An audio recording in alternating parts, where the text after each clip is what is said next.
Dear students, आज हम एक और पोएम पढ़ेंगे जिसका नाम है ए बॉयज सॉन्ग। पोएट है इसके डब्ल्यू गिब्सन। डब्ल्यू गिब्सन इस पोएम में संदेश देते हैं पक्षियों की स्वतंत्रता के विषय में। पक्षी स्वतंत्र आसमान में विचरण करते रहे, उन्हें पिंजरे में कैद न करें।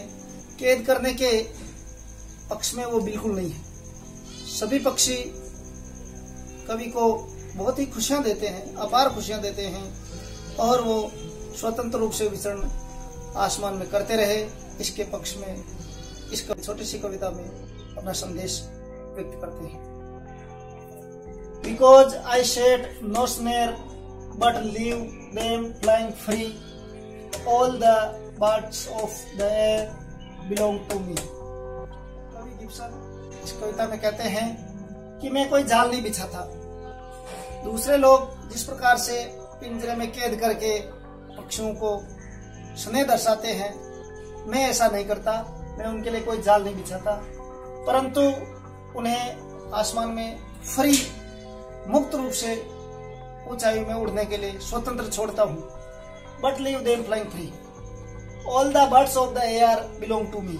सारे के सारे पक्षी मेरे अपने हैं और मुझे सभी पक्षियों से बहुत अधिक लगाव है, वो मुझे बहुत अधिक आकर्षित करते हैं।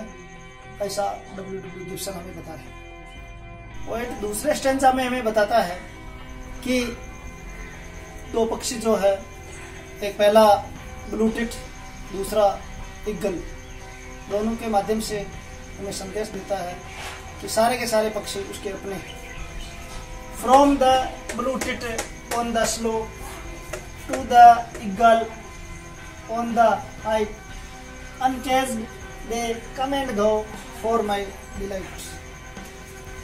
गिब्सन इस कविता में दूसरे अंतरा में बताता है हमें कि ब्लू टिट रामगंगरा जो पक्षी है बैठा रहता है स्लो, यानी जंगली बलूचा, एक वृक्ष होता है जिसके ऊपर। दूसरा ईगल जो कि बहुत ऊंचाई पे उड़ता रहता है, गरुड़ पक्षी।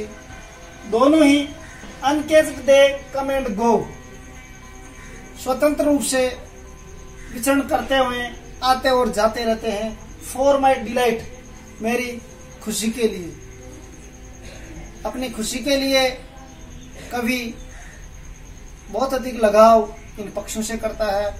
छोटी चिड़िया ब्लू टिट और बहुत बड़ी चिड़िया ईगल जो कि आसमान में उड़ते हैं, बड़ा पक्षी, वो सब कवि को खुशी प्रदान करते हैं।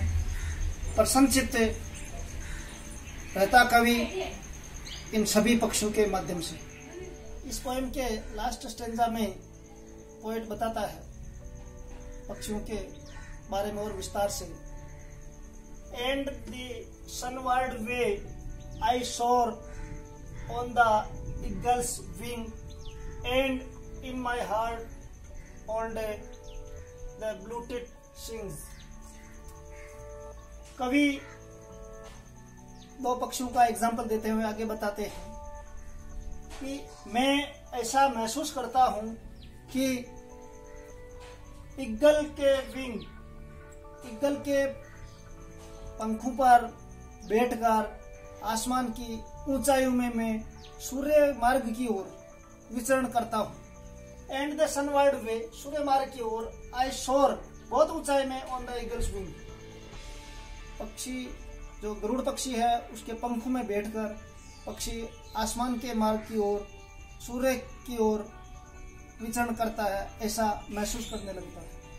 And in my heart all day the blue tit sings, और दिन भर ब्लू टिट पक्षी मेरे कानों में गाती रहती है, उसकी प्रतिध्वनि मुझे सुनाई देती रहती है। आशय यह है कि कवि जब प्रसन्नचित्त होता है तो ऐसा महसूस करता है कि सारे के सारे पक्षी उसके अपने हैं और आसमान में ऊंचाई पर उड़ने वाला ईगल के पंखों पर बैठकर वो सूर्य मार्ग की ओर विचरण करता है। प्रतीत होता है दूसरा ब्लू टिट रामगंगरा पक्षी की मधुर ध्वनि उनके कानों तक सुनाई देती है। यानी जब मनुष्य प्रसन्नचित होता है तो सारा का वातावरण उसे मनमोहक लगता है और खुशियों में चार चांद लगाता है। इस प्रकार से निष्कर्ष रूप में इस कविता के बारे में हम ये कह सकते हैं कि कवि को सारे के सारे पक्षी अपनी ओर आकर्षित करते हैं, रामगंगरा से लेकर ईगल तक, और वो उनको अनकेज्ड रखता है, उनके लिए कोई जाल नहीं बिछाता। इसलिए हमें भी पक्षियों को सदैव स्वतंत्र विचरण करने देते रहना चाहिए।